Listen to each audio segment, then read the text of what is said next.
Okay, so first of all, let me introduce myself. So my name is Tereza Mytakou. I'm a second year PhD student at Trinity College, Dublin. And I think I have a common background with most of you because I myself started from an English language and literature undergraduate degree. And I was always really interested in gender. So I was looking at gender in literature. And then after my master's in English language teaching, I thought it would be interesting to look at gender in education and more specifically in the English language classroom. So right now what I'm doing is that I'm in Greece, where I'm originally from, and I'm on an island close to the border with Turkey. And I'm working at a school for refugee children, teaching English, and at the same time collecting data. So the topic of my research right now has to do with the use of feminist pedagogy. So, I'm going to explain a bit more about this later on. So I'm looking at the use of feminist pedagogy in the refugee classroom, and more specifically in teaching refugees English. So how can we approach topics related to gender? How can we teach in a way that doesn't, let's say, replicate gender stereotypes and patriarchal norms? So that's more or less what my research has to do with. One question that I have for you is how you would like the structure of this seminar to be. So I know it's 2 hours and we're supposed to have a half-hour break in the middle.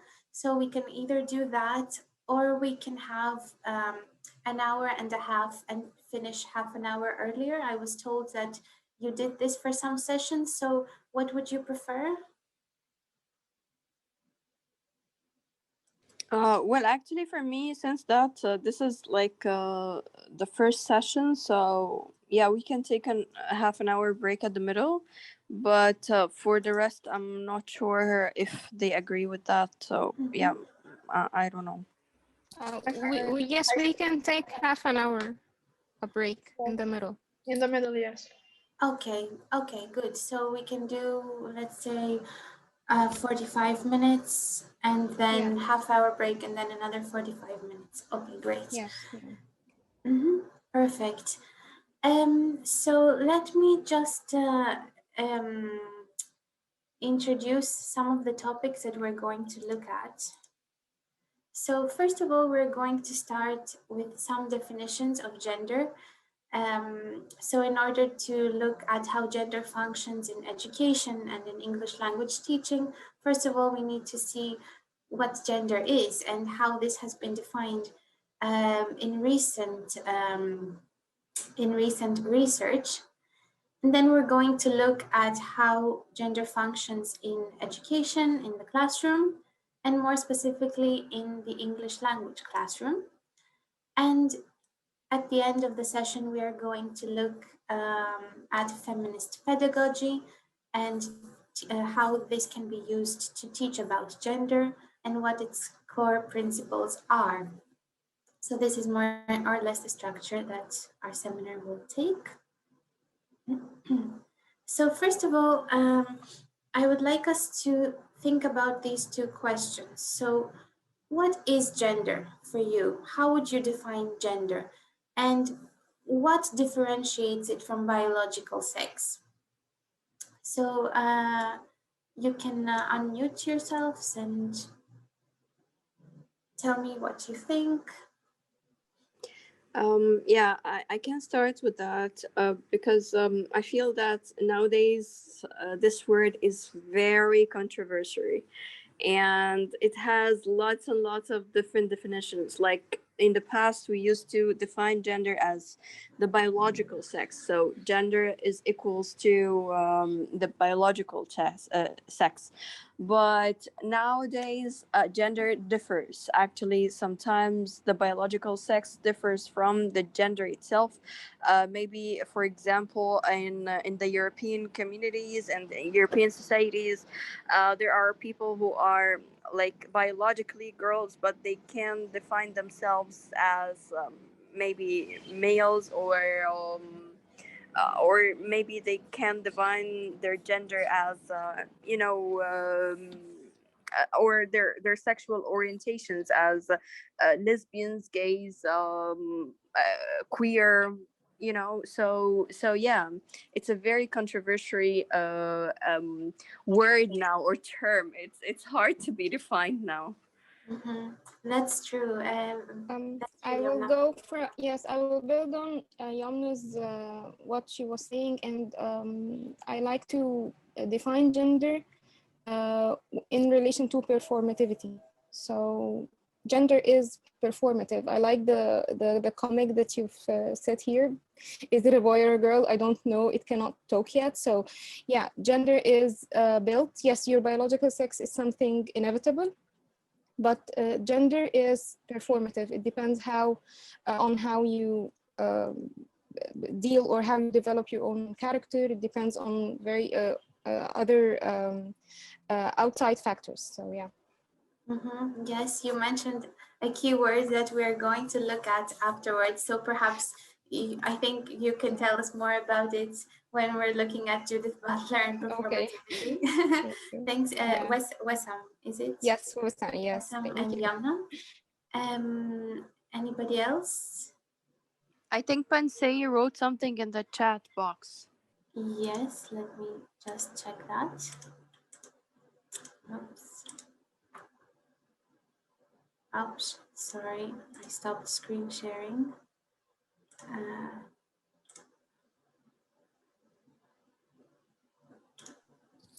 I can read it for you. Yes, please. I I think can't gender find is related to.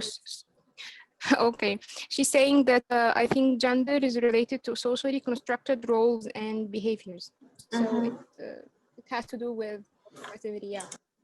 Yep, sorry. Yes, so basically, I think you're all very much spot on. So biological sex has to do with your body, your biology, and gender has got more to do with how you define yourself, like Yamna said, or with performativity, like Wessam said. So is it a boy or a girl? I don't know. It can't talk yet. This comic strip, yeah, it also brings attention to the role of language and also our own role in defining our gender identity. Yes, Reem, go ahead, please. Hello, Tereza. Hi. So I think sex refers to the biological and physiological characteristics that distinguish men and women. On the other hand, gender might refer to socially constructed roles, just like the readings you have given us yesterday, that you gave us yesterday. It's all about behaviors, activities, attributes that a given society consider appropriate for men and women. Perfect, And yes. of course, transgender should be part of this now. So it should be accepted. Thank you. Yes. So yes, gender is not binary. We don't perceive of gender as a binary anymore, as man or woman. You can also be transgender. There's also the case of intersex people. So what happens there? What's what does biological sex have to do with gender there? So that's also very interesting. Yeah, you guys know a lot about this subject already. I'm glad. Um, so basically, looking at some gender theorists, West and Zimmerman are well known for an article that they wrote in 1987. So their paper is called Doing Gender. And even from the title alone, it's very indicative of how they perceive of gender. So they perceive of gender not as just something that you are, but it's something that you do. So they distinguish between sex and gender. They say that sex is something that's got to do with biology. It's ascribed by your anatomy, your hormones, your physiology, whereas gender is socially constructed. You construct your own gender identity through psychological, through cultural, and social means. So gender is a social construct. That's how it's viewed nowadays. And again, this distinction between the biological versus the cultural and the social. So your sex is based on certain features on your body that others can see. So whether you have a clitoris or a penis, and your gender is actually prescribed by these features. So traditionally, let's say, your sex is an indicator of what gender role you should assume. So how you should behave, what clothing you should wear, how you should talk, what job you're going to do. So these are traditionally we what we traditionally think of how men and women should behave has to do with their biological sex. Of course, that doesn't mean that you can't contest these norms, that you can't challenge them and go against them. So again, just to add to what I said before, West and Zimmerman argue that your gender is not just what you are, it's not just an attribute that belongs to you, but it's something that you do. You're very active in this construction of your gender identity. So there's three important key elements in their definition of gender. One of them is that you do your gender, you perform your gender. The other one is that it's something that you do recurrently. So it's something that is repeated. So certain actions, certain behaviors that are repeated. So it's not just a one-time thing. It's constructed throughout time through a process of repeated behaviors. And also this construction of gender identity doesn't happen in a vacuum. It happens in an environment with others. You need interaction in order to construct your gender identity. So that's it. Basically, sex is biological, gender is seen as cultural and social. Although, of course, let me add that even the concept of biological sex is beginning to be contested as well, as if it's a given or not, because this can also change. Um, okay. And moving on to Judith Butler. So perhaps Wesam can tell us a bit about what she knows about performativity and Judith Butler, so that I'm not the only one who's talking all the time. No, I actually, yes, I knew of gender performativity from, yes, Judith Butler, but I didn't study it, of course. But I'm interested in language performativity. So when I was reading, I came across Judith Butler and her theory of gender performativity, and it's basically what you've been saying. So yeah, Yeah. I'm sure you're more expert on this. No, I'm certainly not an expert. Judith Butler's work is quite hard to read and quite dense. So yeah, I'm not gonna focus a lot on her, but basically what she says is that she perceives of gender as a corporeal style, as an act. She says that gender is performative. And what does performative mean? It doesn't mean that you perform as you would in a theatrical play, but that you are active in this construction of gender. So it's something dramatic, and here dramatic comes from the Greek verb actually thro, which means to act. So you need action. Yes, Yamna, please go ahead. Yes, well, actually, I just wanted to add something here because, for example, gender in the past, for example, the word breadwinner, the breadwinner used to be in the past like a male word, because the breadwinner used to be the male, maybe in the 18th century, 19th century, 20th century even.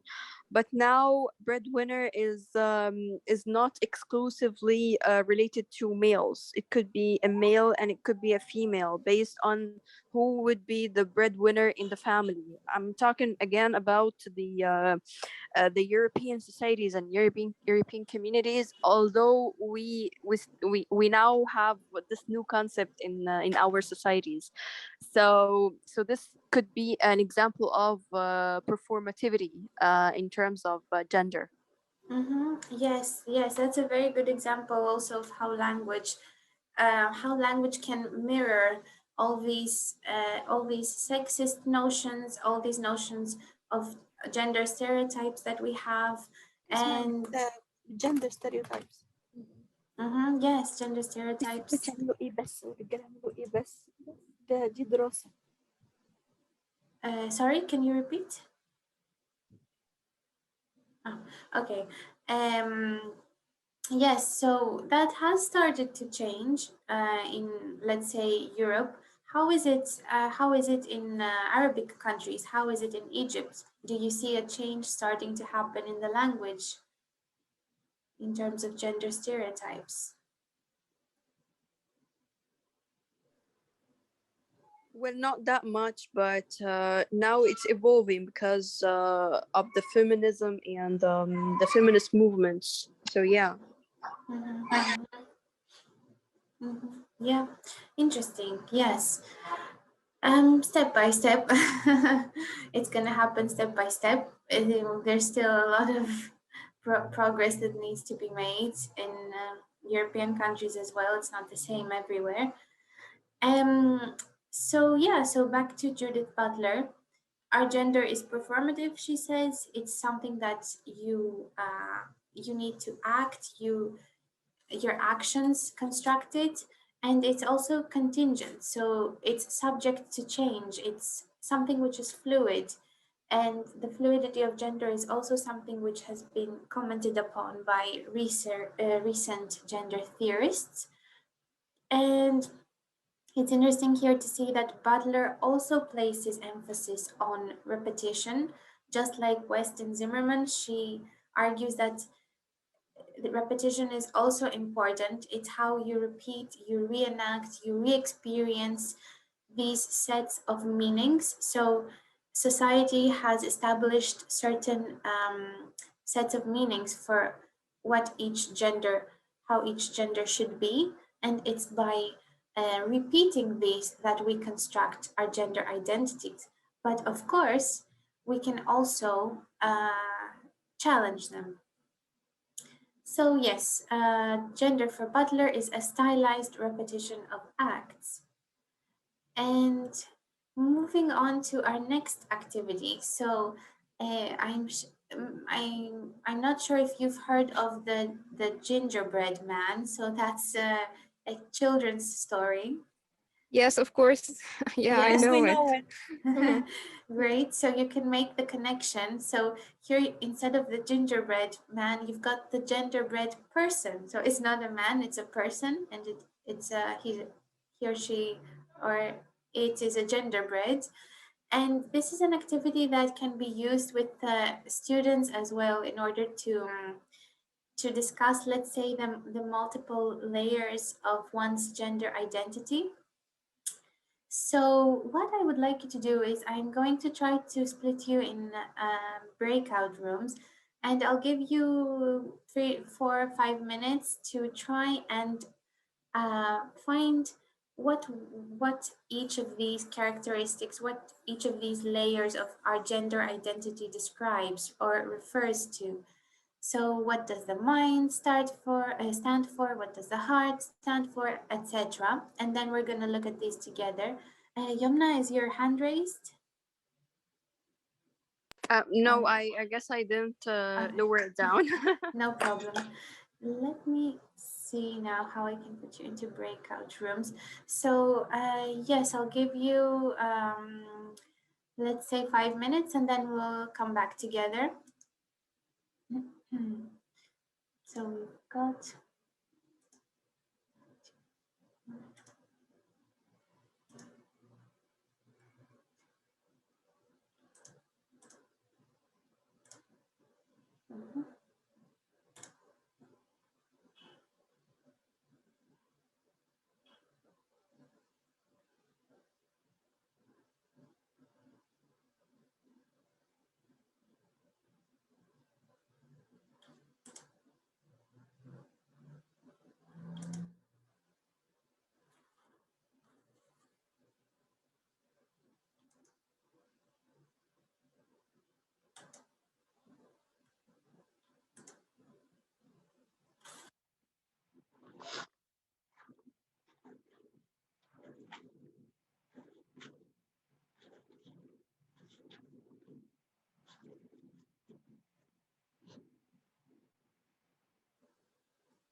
Hello again. Hi again to Hello. everyone. Hi. Hi, Tereza. I seem to have lost the, oops, the panel where I can see you. Let me just exit and try to find it again. Okay. Oops. 1 minute, please. Okay, there it is again. Okay, so how did it go for you guys? Yeah, Cannot it see went your very screen. well. Okay, yeah, let me hear who would like to go first.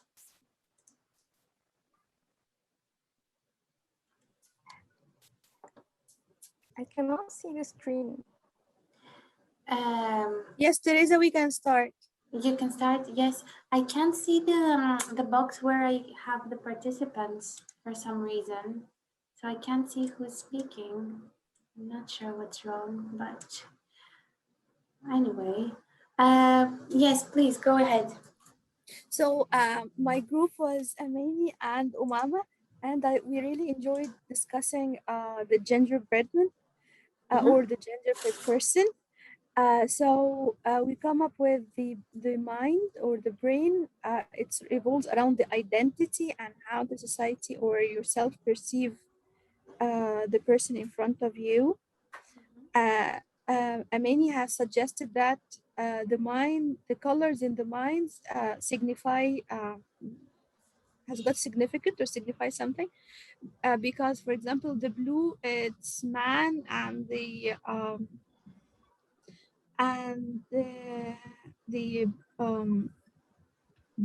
pink is for pink. girls, and there is actually yellow in between.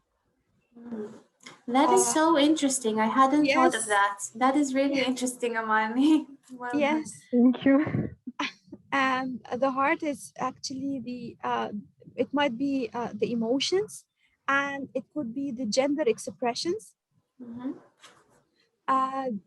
Okay, that's it, so that I leave the floor to somebody else. Thank you. Anybody else who would like to add?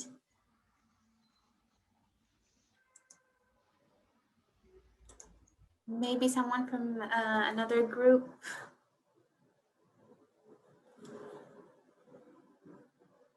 Well, I wasn't actually familiar with the genderbread man. Or genderbread, let's say. But since that Sarah did some research on, she was with me in the breakdown room. She did some research on gender studies. So yeah, she elaborated some points for me. But for me, actually, I guess that here the brain. It does not only have the four colors. I guess maybe these colors can express the rainbow, which are all the the colors in the world, like all the orientations, right? It Yeah, stands for how the way you think, and also yes, the down here, the biological sex, is it like female, male, or maybe a mix of both. Yeah, and yes, as Reem said, the heart stands for maybe your affections. Yeah. Yeah, you're all very spot on. So let's move. So basically, yes, the brain here stands for your gender identity. So whether you identify as a woman or a man, and you guys touched on a very interesting issue, because what this genderbread person tries to depict is not only these different layers of gender, but also this. If you see the arrows, they show that gender is a continuation, it's a spectrum. It's not just woman or man. There's a line that goes from woman to man. So you can be anywhere along that line. So it tries to depict this element of gender as a spectrum. So what you said, Yomna, what Rima and Amani said about the different colors, it's a rainbow, it's a spectrum. That's how gender is perceived of nowadays. So the mind signifies your gender identity. The heart is actually about attraction. So if you're attracted to men, if you're attracted to women, or something in between. And as you mentioned, you've got biological sex. So whether you are female, male, or somewhere along the spectrum. And then you've got the whole body, which is your gender expression. So how you express your gender identity with your behavior, with how you dress, with your actions. So is it more feminine? Is it more masculine? Is it somewhere in between? So yeah, that's the genderbread person. It's a good activity to explore gender with your students. And you can find more on the website, more activities and more material if you want to use it. They've actually built a really interesting website around it. So well done, guys. Very good. And let's move on. So, okay. Before we take our break, I would like you guys to discuss something else. So first of all, another point that I would like to mention is otherness. So I'm sure many of you will have encountered this term before in your studies.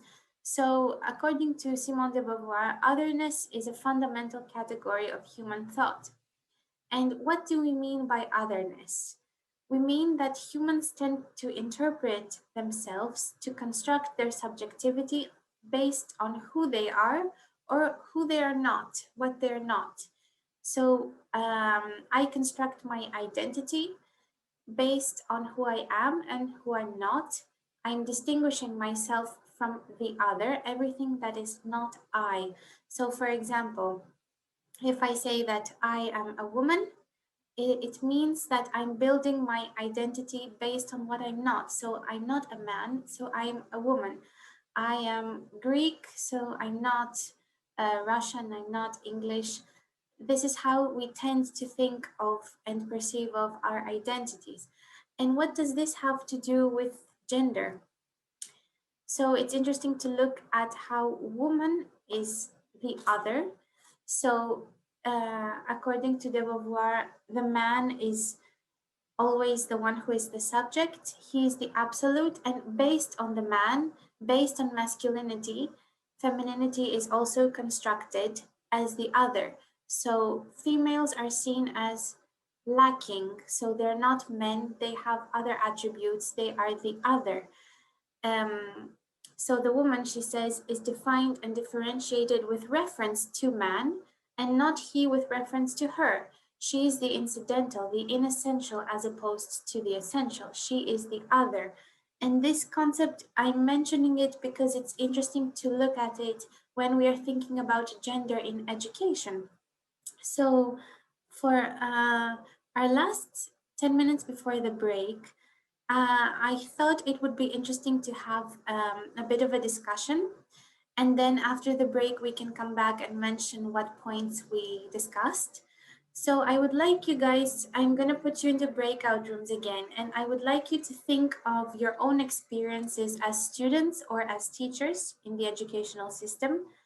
And think about if there has been a time when you felt that gender presented implications for yourself or for certain students' learning experience. So I'll put you into breakout rooms and I'll give you 10 minutes. And then I'll end the breakout rooms and we can have our break and continue afterwards. Okay, I'm gonna do that now. Any questions, first of all? Well, actually, the thing is that there is one thing that I need to clarify that here in our Eastern societies and especially in Egypt, maybe in Lebanon this would be applicable, but in Egypt it's totally non applicable because we actually are like officially we are not supposed to talk in such issues and discuss any issues related to the gender identity, especially in education. So I guess it would be very inapplicable in terms of the of learning or teaching the second language here in Egypt. If, for example, we are teaching the second language in any country other than Egypt, any maybe Western country or anything like that, so this would be applicable. But here we're not supposed to talk in these sensitive issues at all. So Yes, I yeah. understand. The question is whether gender, not teaching about gender, but whether you've seen that, let's say, girls participate less in the classroom or boys participate more, these kinds of issues, or whether girls are more keen to do other subjects than boys, not necessarily teaching about gender, but whether gender in the classroom has certain implications.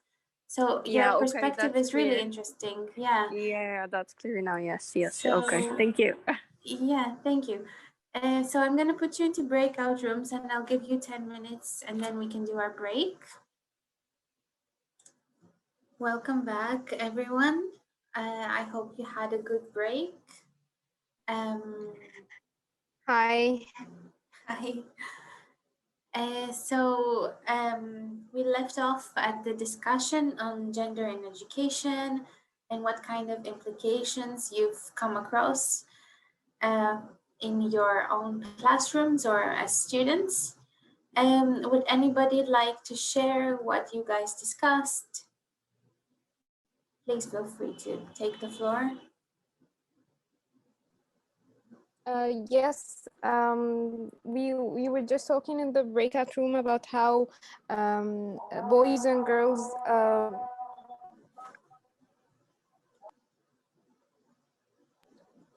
Hi, I'm sorry, I was just muted. Can you hear me now? Yes, I can hear you. Okay. So we were talking about how boys and girls behave differently in classes, and how when there is, for example, a mixed class, boy students tend to be shy. They don't want to distort their image in front of the girls, and, for example, answer in a wrong way or something. And I will talk from my personal experience. I see that girls are more competitive in class. They want to show that they know better. They are eager to learn so much, and I actually haven't thought of this in terms of gender. Oops. We lost Wessam. Wessam, are you here? We lost you for a second. Yes, I'm sorry. No I was problem. just saying that I teach English, of course, as a second language here, and I see that I look at my students in terms of having foreign language anxiety. So I sometimes find it more in boys than in girls, actually, which might be against how girls.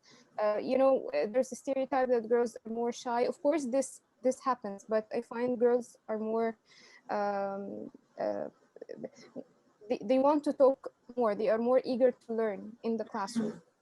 That's interesting because there have been many studies on the silencing of girls and how girls don't occupy as much linguistic space in the classroom. But we can find that sometimes that's not true. So we can't really talk in terms of stereotypes. Yeah. It's interesting Sorry, to draw from your experiences. Yes, please. Yeah. No, just my connection is a little bit poor, so I didn't get what you were saying. I'm sorry. I just said that it's interesting to see that, to hear that, because there have been studies on how girls are silenced in the classroom, how they don't get as much attention or they don't get as much space to talk.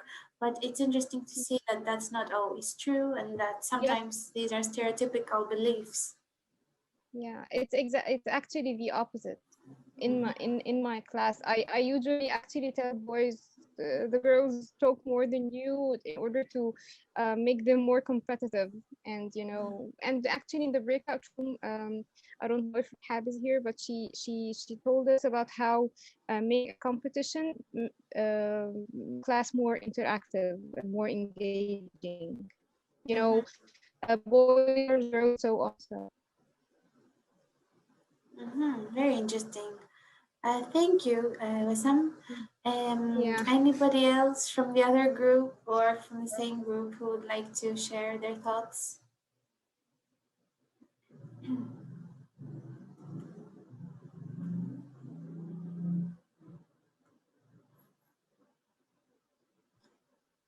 Any other contributions on? Otherwise, we can move on, but I think it would be interesting to hear your ideas.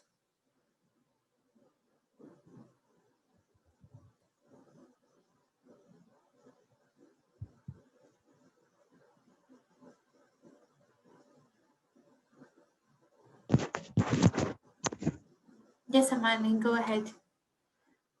Oh, sorry. We were discussing that in some stages in education we have just women teacher, like in the sorry, like in the kindergarten, they are only women who taught for the children. And then we discussing also that.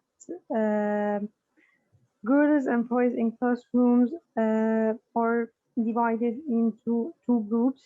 Boys are almost, yes, they are not participating in discussion, and in the end, they got high degrees, or almost they got the same degrees as girls who discussing in and participating in the classrooms.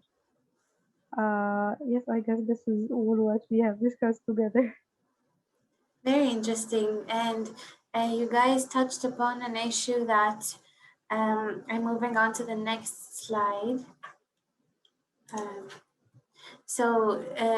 The European Institute for Gender Equality published a report in 2016, and they identified a number of factors that affect how gender affects education. So one of these is the feminization of the teaching profession. So what you said about many women teaching in lower, let's say, status or lesser paid jobs, like in the elementary school, in the kindergarten, and then as you go higher into university and academia, you see more men in tertiary education occupying these roles.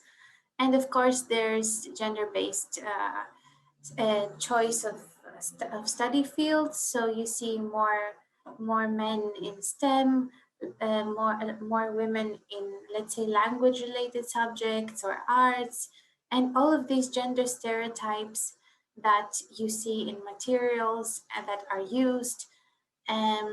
Gender and low achievement has also been studied. So yes, sometimes there has been research on boys and low achievement and how sometimes their grades are affected, etc. So these are just some of the factors. But it's interesting to look at the school as a site of gender politics and to remember that schools are not neutral institutions. They are institutions that carry a certain ideology, and they perpetuate this ideology about gender and gender roles. So what is dominant in a society is usually reflected in the way that schools and education are structured. And this is usually a patriarchal structure, at least in Western society. And another interesting term that has been discussed is the gender regime. So it has been argued that each school is characterized by a particular gender regime. So this has to do with, let's say, patterns of practices, practices that have to do with how masculinity and femininity is constructed among staff, among students, how, let's say, our ideas about gender give certain people more prestige or more power in the school, how labor is divided between genders within the institution, so who does more emotional labor, who does what in the school.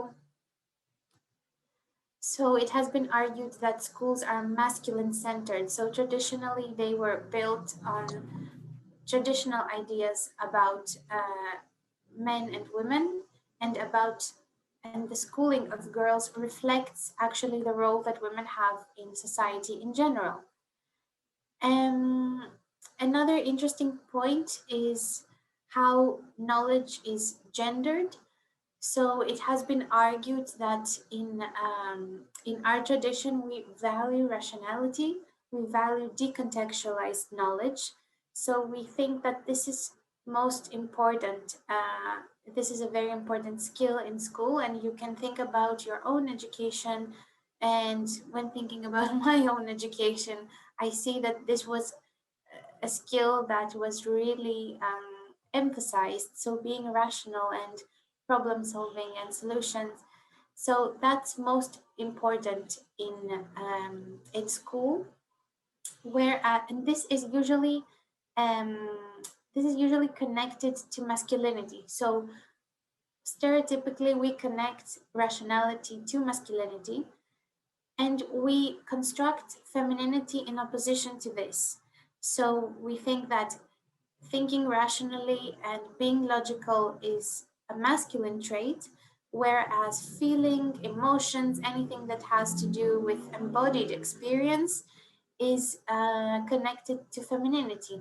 And you might have often heard that, oh, she's a woman, she can't think rationally, she will be overcome by her feelings. And this is a stereotype. So these ways of knowing, we don't acknowledge them. The Western system doesn't really acknowledge them as valid ways of knowing. They are disregarded as invalid.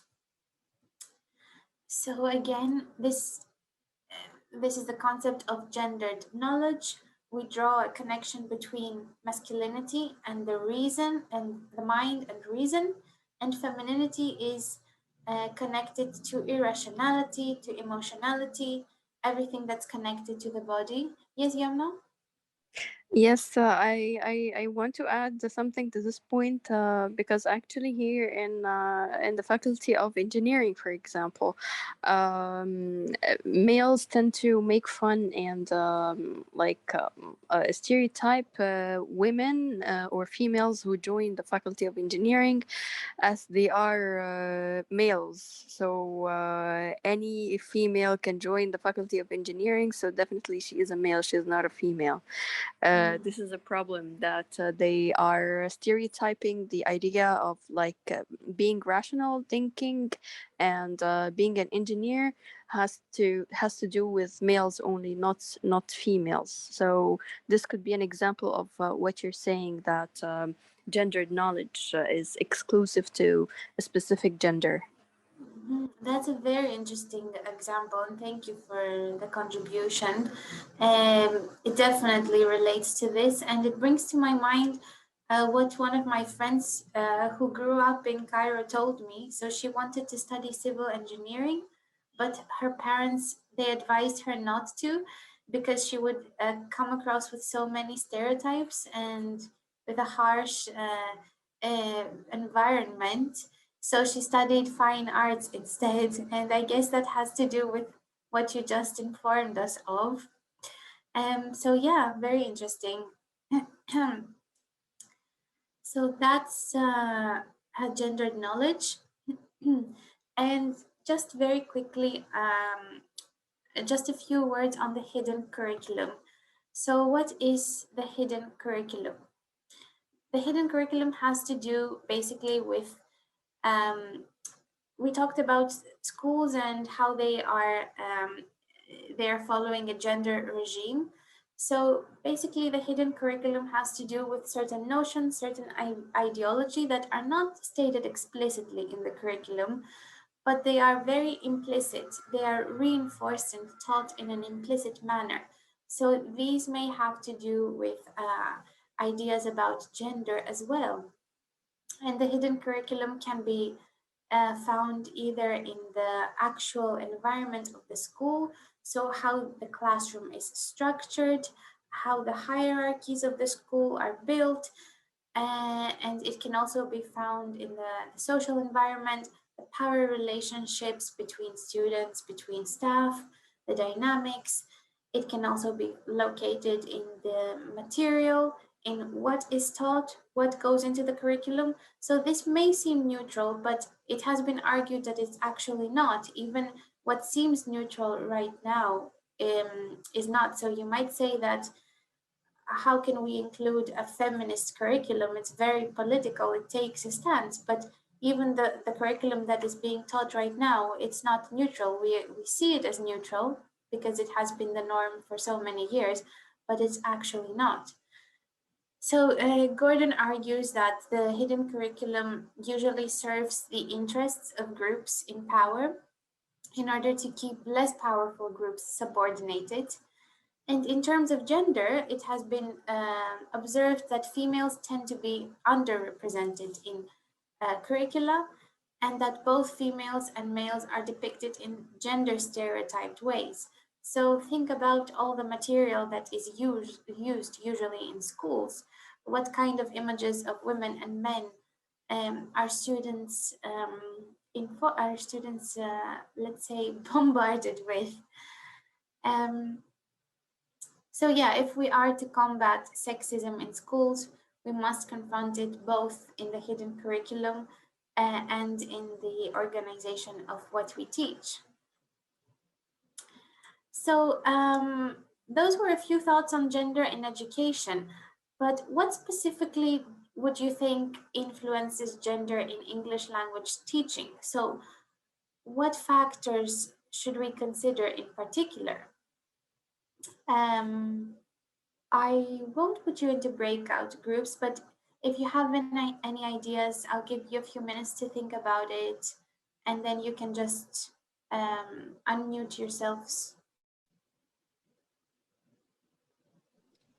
I actually, okay, go ahead, Yumna, it's okay. No, go ahead. No, go ahead, Sam. It's okay.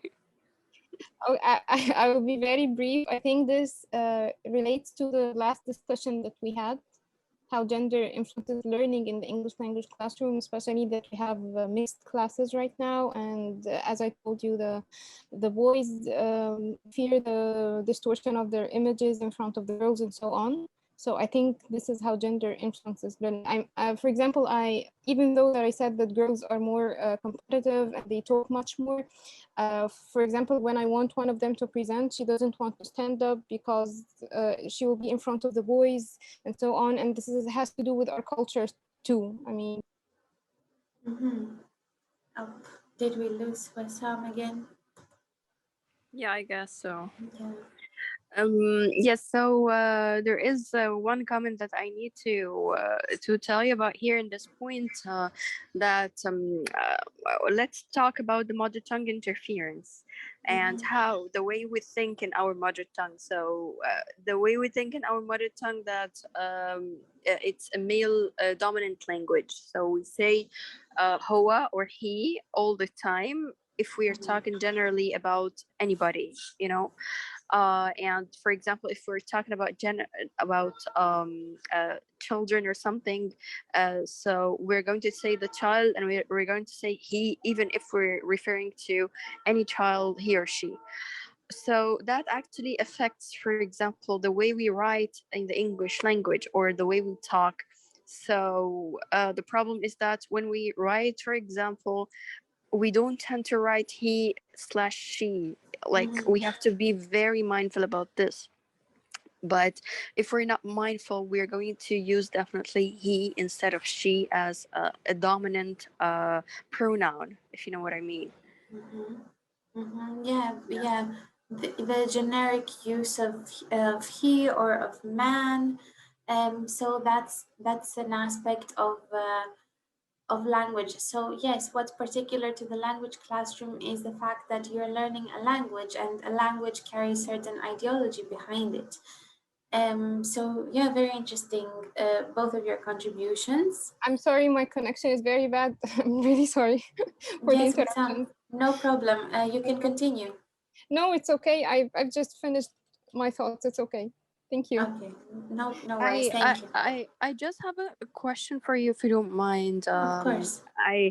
The thing is that now there is a rising trend of being non-binary for children. So children when they are, I mean, in the Western societies. So children when they are born, so like Elon Musk, for example. um so he tend to like propagate for his for his ideology that his child, or I don't know if it's a boy or a girl, so they call it they instead of he or she, because they feel that it's okay to be non-binary at the very beginning, and they can choose whatever gender they prefer to be in the future. So with this rising trend, do you think that this concept could be introduced in the English language curriculum, and even if it's in the English as a first language, not in the second language? So what do you think of that? And if this trend has like has more influence, or will have more influence in the future, so how this could be introduced in the curriculum for the English language learning, Mm-hmm. or even the English language Yeah. speaking? Very interesting question, and it's definitely a really hot topic right now. Gender pronouns. So you are right. It's a rising, let's say, a rising phenomenon that people are starting to say what their preferred pronoun is. So I haven't seen it yet in any second language environments, but it's starting to become more of a reality in, let's say, higher institution environments. So when you introduce yourself, it's starting to become common to say my preferred pronoun is she, her, or he, him. And there was also a very there was also a debate, a very heated debate that happened in Canada a few years ago. You guys might be familiar with it. So Canada wanted to pass a bill on gender neutral pronouns, and these were ze, zer, and uh, gender neutral pronouns that wouldn't show what your gender is or how you identify with. And there were some people who opposed this, and one of these was a professor who is very notorious. He's called Jordan Peterson, and there was a very huge debate on that. And if you guys are interested in this, I can send you an article on it. And Yes, please do. Yeah. yes, of course. So that's definitely a big thing right now. I didn't include it in the PowerPoint, but I'm glad you mentioned it. So how, in terms of how to introduce it in the classroom, first of all, I would say ask your students how they would like, what their preferred pronoun is, like as simple as that. What's your preferred pronoun? And some students may not feel comfortable enough to share this from the very beginning, but they might come to you and say, this is my preferred, this is how I'd like you to call me, this is my name, this is my preferred pronoun. um so I definitely haven't seen it happen yet, but it would be a good way to start by asking them their preferred pronoun. Yes, I actually see this very, very common on Instagram bios and TikTok bios in specific, Twitter, and everywhere. Twitter. Yeah. Now, like in the very first line, they write he, she, her, she, something like that. So yeah, it's That's their it's very preferred common pronoun. nowadays. Yeah, it's very common nowadays. Yeah, very interesting observation. And if you want to teach about this, you can use a lesson where you introduce, I mean, you can't teach elementary or secondary students Judith Butler, but you can introduce very basic concepts like gender and biological sex and how people can have different gender identities, and maybe in that way introduce the concept of pronouns and preferred pronouns. Okay, I'm going to move on because I'm a bit conscious of the time. So, yes, all of your contributions were very spot on. So basically what we're thinking about when we're looking at gender in ELT is the fact that language plays a central role. So how do we use language? How do students use language? What kind of language do we teach? And here's where gender neutral terms come in, or let's say pronouns, etc. And of course, how do we let's say perpetuate sexist language? Because if we do, then that's what students will assume is normal to use, and this primes them to take gender inequality for granted. So the language that we use reflects reality. And it has also been argued that the female ESL student is doubly marginalized. So when we are looking at an EFL classroom, we're not only looking at gender, but also the concept of ethnicity, of language, of culture is also brought to the discussion. So the female ESL student is doubly marginalized, not just because she's female, but also because she is being taught a language, her language is not the language that is dominant, is not the one that's being taught. So this is also a concept that has been explored in research. And now I'm very quickly going to go over some earlier theories of language and gender. So these theories were used in more early research to research how gender and language function. So gender in linguistics, basically. And most of them focused on researching how men and women use language, how men and women talk. And they were three frameworks, basically: the deficit framework, the dominance, and the difference framework. So the deficit framework looked at how it basically argued that women are more powerless and they are subordinate to men in language and in their use of language. So the terms that they use, the hedges that they use, these make them in the language portray them as weaker. Whereas the dominance framework gave more emphasis to how men use language to dominate upon women.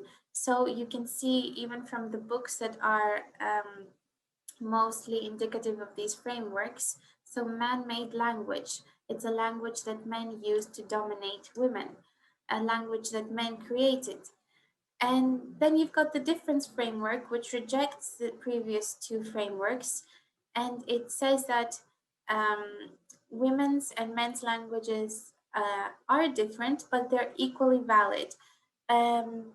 However, this framework also poses some problems because it presents male and female language as two different, very different cultures, as two different gender lects, as if they're coming from two different planets. It actually inspired the book Men Are From Mars, Women Are From Venus, just to give you an idea. So these frameworks, they have been criticized, but they were used in order to research gender and language use, and consequently to apply this research in EFL situations.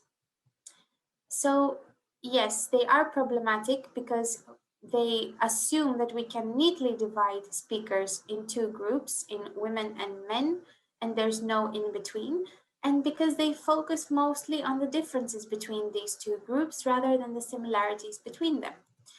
And I'm going to go a bit quickly here.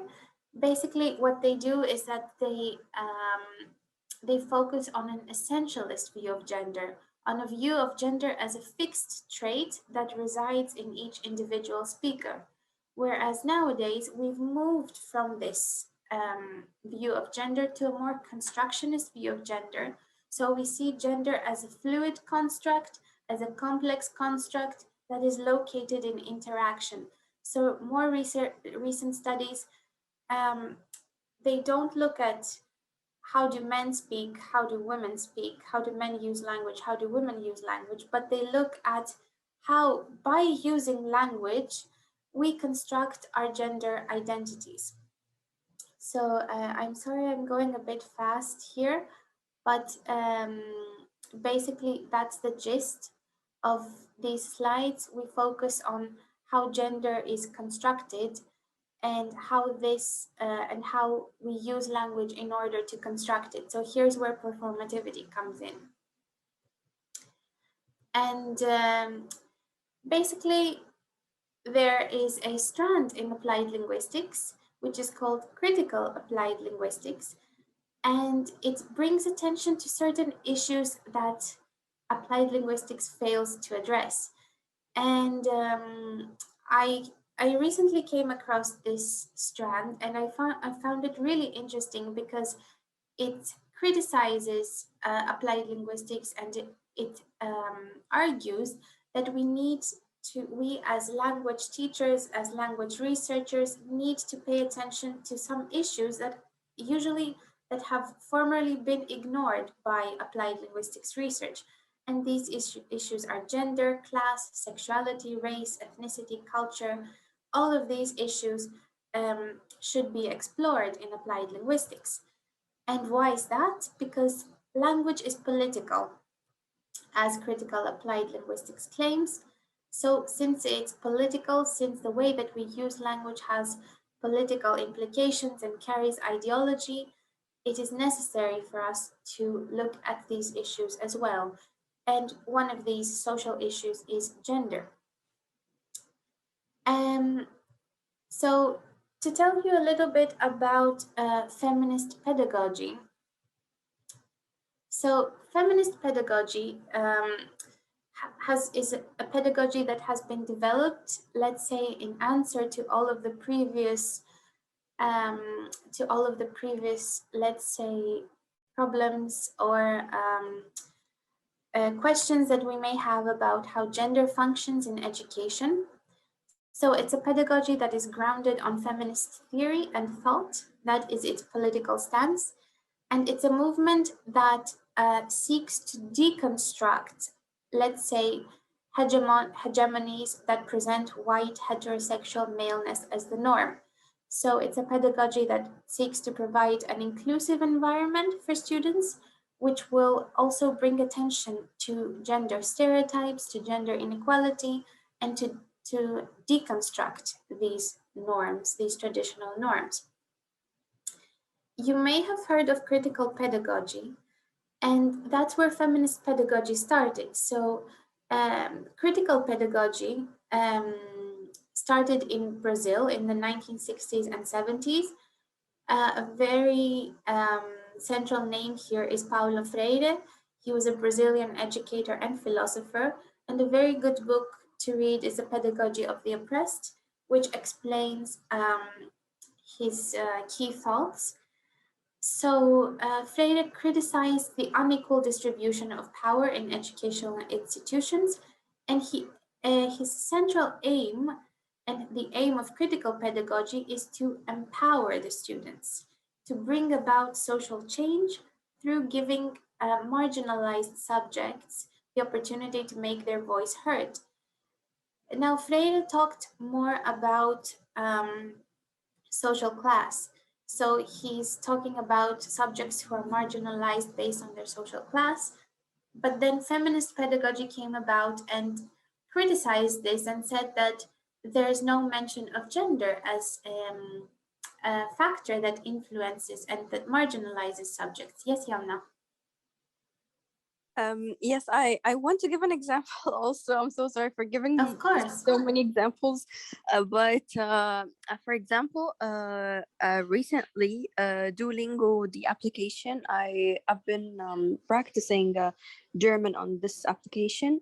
And what I found actually was really impressive, that the illustrations actually reflect all the maybe the minorities, not only white people, but it has veiled women. It has dark-skinned males. It has people from maybe Indian backgrounds with Indian costumes in the illustrations as well. And this is really impressive because I can relate actually to this pedagogy, the kind of oppressed pedagogy and the minorities pedagogy. So yes, this is really interesting. Thanks for raising this point. No, thank you for the example, and it shows how representation matters in educational materials, in curricula, and if that for you means that as a learner you can identify with this, you can see yourself somewhere in there. You don't just see white heterosexual. This is usually the norm. Um, so yeah, basically this is how feminist pedagogy started. It started from critical pedagogy. And I'm very quickly going to give you a brief overview of its basic points and its central tenets. So feminist pedagogy is concerned with hierarchy and power. It wants to break down traditional hierarchies in the classroom. So whether that has to do with the relationships between teachers and students. So the teacher is not the authority, it's not the know-it-all. They are seen as the facilitator, as the monitor, as the group process manager, and the student, the learner, takes on the role of the negotiator. So hierarchy and power is one of its aims to break this down. You can do this by the role that you give the students in the classroom, by the way that you set up the classroom, by what responsibility you give them. So that's the first tenet. The second characteristic of feminist pedagogy is that it places great emphasis on feelings, emotion, and personal experience as valid ways of knowing. So what we discussed before about gendered knowledge and rationality uh, comes here. So feminist pedagogy believes that feelings and emotion are valid ways of knowing, and it aims for their integration in the curriculum. And of course, it's very much tied to feminist praxis. It's a framework that aims to inspire actual social change. So starting from change in the classroom, it aims to bring this change outside of the classroom in the students' everyday lives. And the last and very important element of feminist pedagogy, Yumna, you touched upon this just before, is that it's it's committed to intersectionality, another buzzword in the past few years. So intersectionality wants to address the intersections of gender, race, ethnicity, class, and sexuality in the dynamics of the classroom. So it was coined by critical race theorist Kimberly Crenshaw to describe intersecting forms of oppression. So it's interesting to think about how our students' identities are constructed in light of all their identities that intersect. So, for example, how a student might be oppressed because she's female, but what's different for a Black student who is also not, let's say, heterosexual, for an LGBTQ student? So, how do these identities function in the classroom, and how are these students oppressed differently? So, intersectionality is another key element of feminist pedagogy. And here I want to give the floor to you and to ask you, what difficulties or implications might a feminist pedagogy approach have? Would you try it? If yes, why would you try it? If not, why not? what do you think about it? Would it be useful for you and for your classrooms? Would you be a bit scared to use it, and why? It would be really interesting for me to get your ideas on this. Yes, can I share my idea here? Of course, Yamna. Yes, well, I was just talking to my colleagues that I have basically applied this kind of feminist pedagogy without even knowing that it has to do with the feminist pedagogy. I have done a study months ago, and it was about autonomous learning and the student-focused and student-centered classroom rather than the teacher-centered classroom.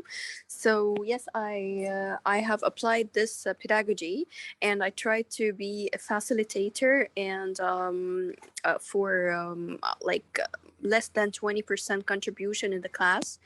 And what I found is that the results were really impressive, that the students had more engagement and they tend to learn more, and the results were higher and the scores were higher than the teacher-centered classroom pedagogy. Yeah.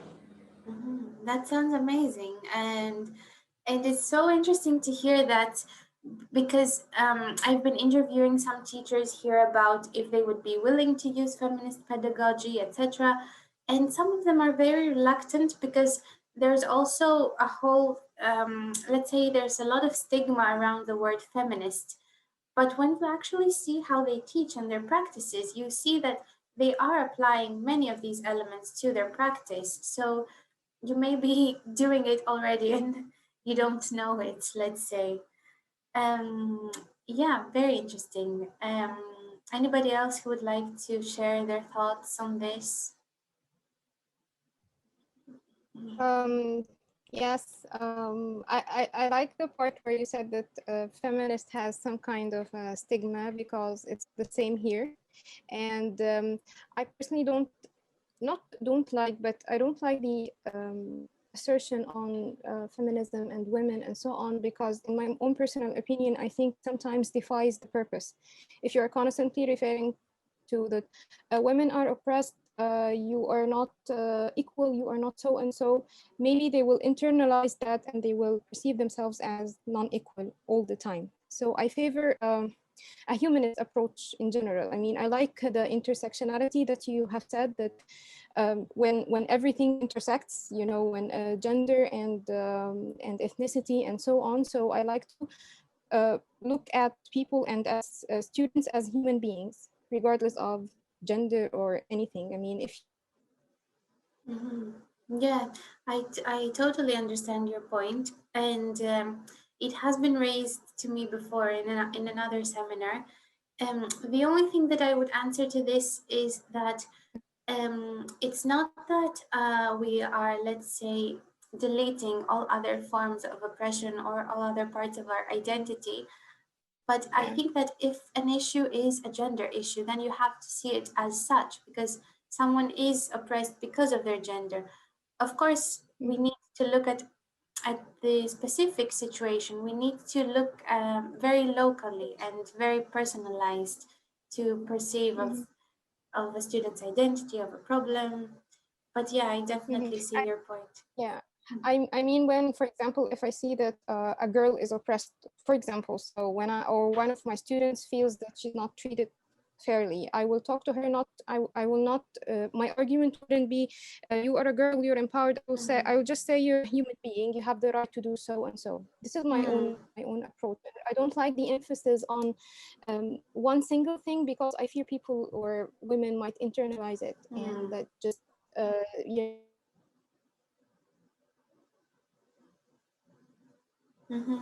Yeah, so definitely, yes, being careful not to perpetuate these stereotypes by repeating them. Definitely, yes. I guess that I'm I sorry guess for that the internet Wissam, interruption.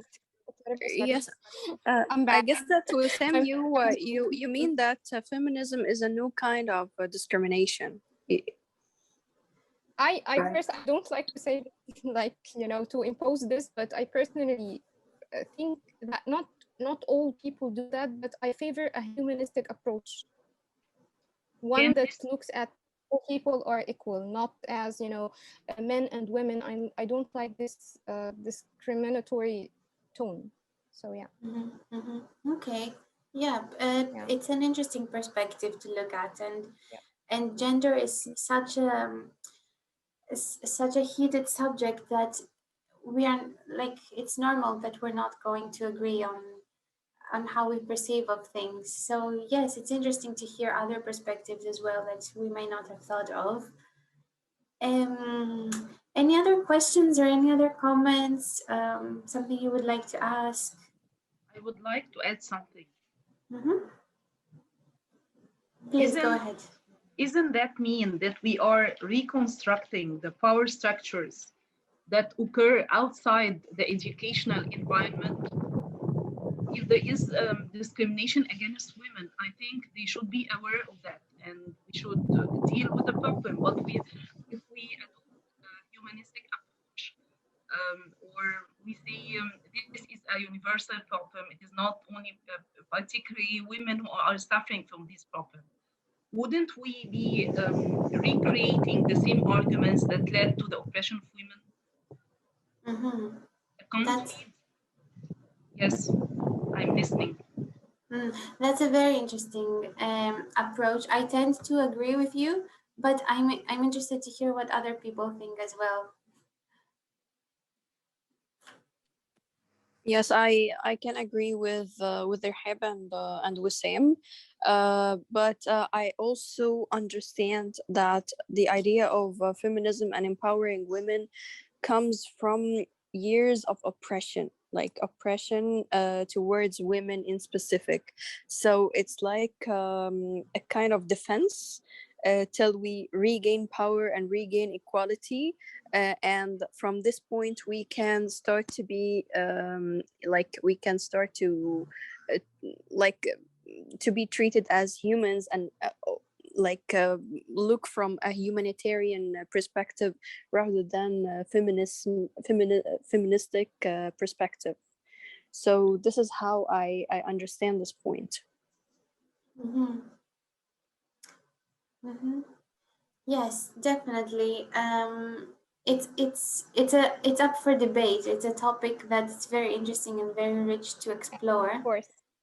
Um, I'm I see that it's 2 o'clock and I don't want to keep you on a Saturday.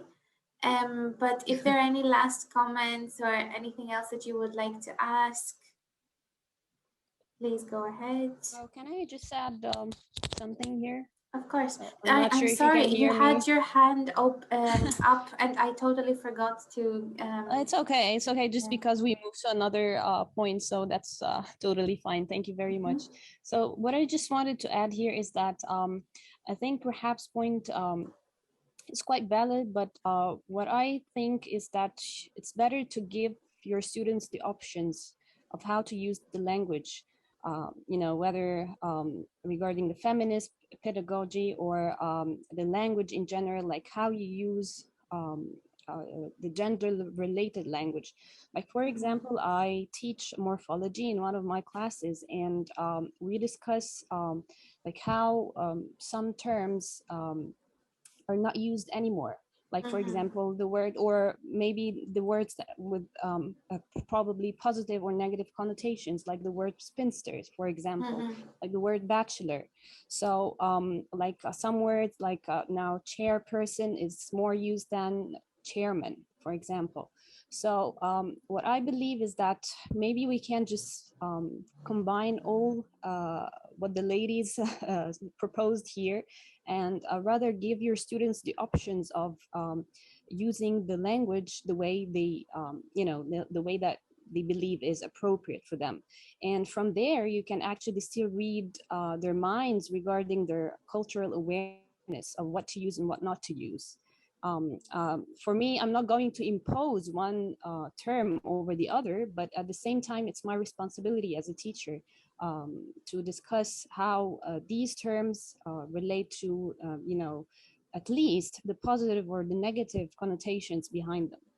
You know, interestingly, when, for example, this can be taken further to the verbs as well, not just the nouns or the adjectives.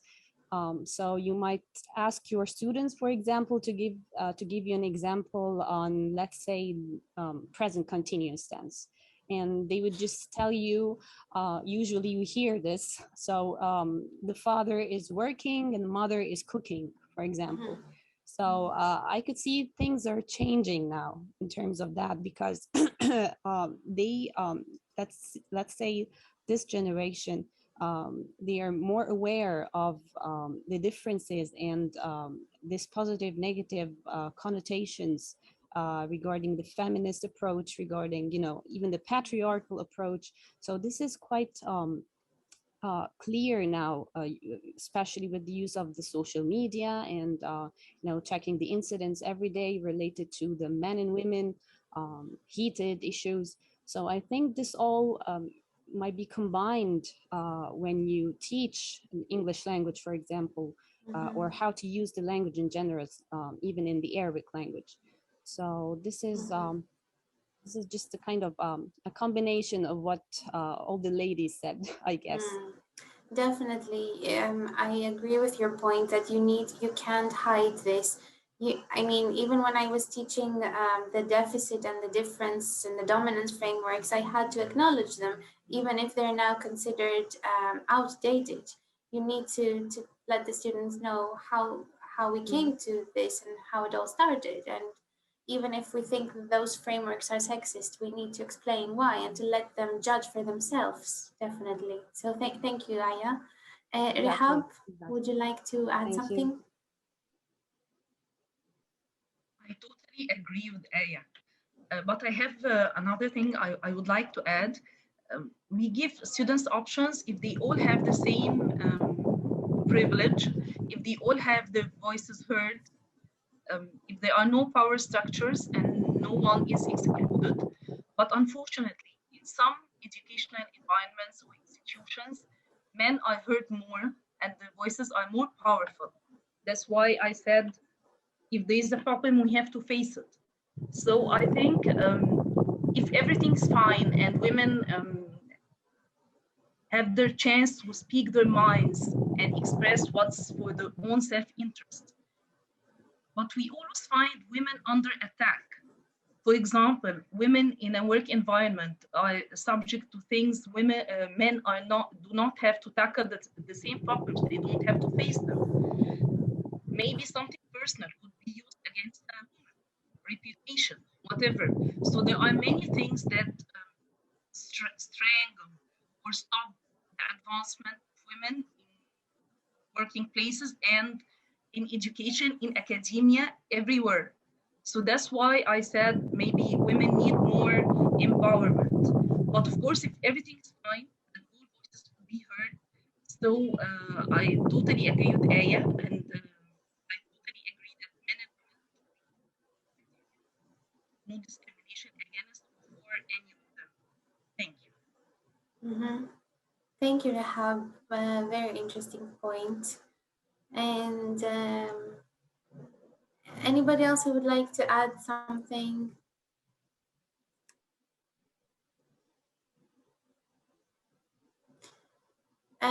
If not, I'll just move on to the next slide. So basically, there are difficulties, as you can see, even between ourselves, we can't agree on one thing and what feminist pedagogy should be exactly. So this is good knowledge to have, because these are things that you will come across when you're trying to implement a more feminist pedagogy approach. So feminist pedagogy might not always be welcome, either by the students' parents, other teachers. And of course, like you guys said, is it ideologically sound? We want to raise the students' consciousness, but we don't want to impose our personal views on the students. We want to let them think for themselves, to develop critical skills, and to make their own conclusions. So despite the difficulties and the implications, I do believe that it's something worth trying. At least I hope so. And here's the bibliography. Thank you so much for attending today's session. Thank you for being so warm and so eager to contribute.